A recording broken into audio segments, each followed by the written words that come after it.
Tu ne te reconnais pas dans ton signe? Voilà pourquoi, si tu t'intéresses à l'astrologie depuis un moment, il y a peut-être une pensée que tu as déjà eue, sans jamais vraiment oser la formuler. Cette pensée, c'est « je suis bien de ce signe-là. Mais je ne me reconnais pas complètement ». Certaines descriptions te parlent, mais d'autres te laissent un sentiment de décalage, presque d'inconfort. Et très souvent, ce doute est suivi d'une autre idée. Peut-être que je me trompe. Peut-être que je n'ai pas bien compris l'astrologie. Aujourd'hui, je veux être très clair avec toi, ce doute est normal. Et surtout, il ne veut pas dire que l'astrologie ne fonctionne pas. Il veut dire qu'on t'a donné une lecture incomplète. Dans cette vidéo, je vais t'expliquer pourquoi tu peux ne pas te reconnaître dans ton signe astrologique, et pourquoi ce décalage est en réalité un signal très intéressant quand on commence à regarder les choses autrement.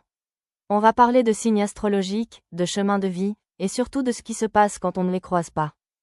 La première erreur, et c'est la plus répandue, c'est de croire que le signe astrologique est censé décrire toute ta personnalité, toute ta vie, et tous tes comportements.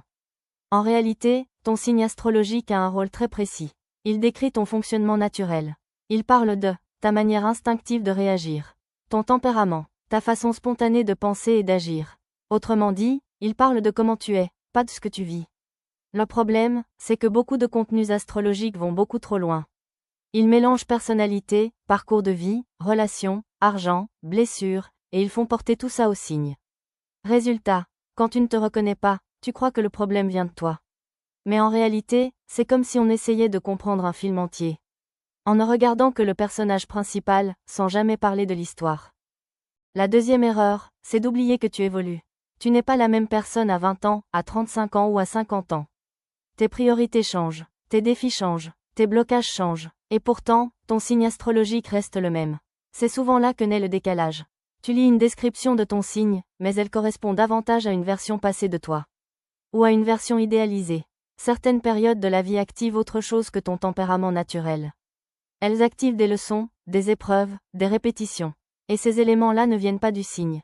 Est-ce que tu as déjà eu l'impression que la vie t'obligeait à devenir quelqu'un que tu n'avais pas prévu d'être?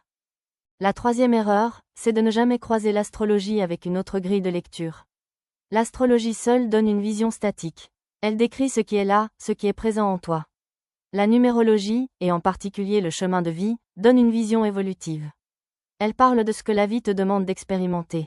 Quand on utilise l'une sans l'autre, il manque toujours quelque chose. Le chemin de vie, lui, ne parle pas de ton caractère. Il parle de ton parcours. Il explique pourquoi certains schémas se répètent. Pourquoi certaines thématiques reviennent sans cesse. Pourquoi certaines périodes sont plus lourdes que d'autres.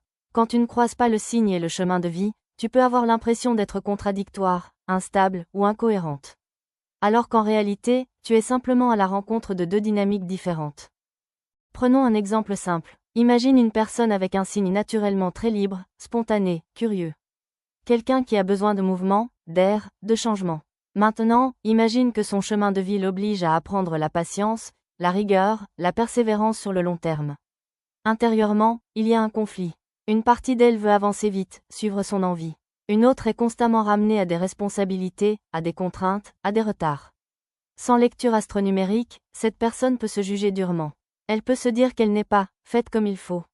Avec la lecture croisée, elle comprend que ce tiraillement a un sens. Ce n'est pas un bug. C'est une tension évolutive. Tu n'es pas incohérente. Tu es en transformation. Si tu ne te reconnais pas totalement dans ton signe astrologique, ce n'est pas un échec de l'astrologie. C'est un appel à regarder plus large. Le signe te parle de qui tu es. Le chemin de vie te parle de ce que tu traverses. Et c'est leur combinaison qui donne une lecture juste, cohérente et profonde, l'astronumérique.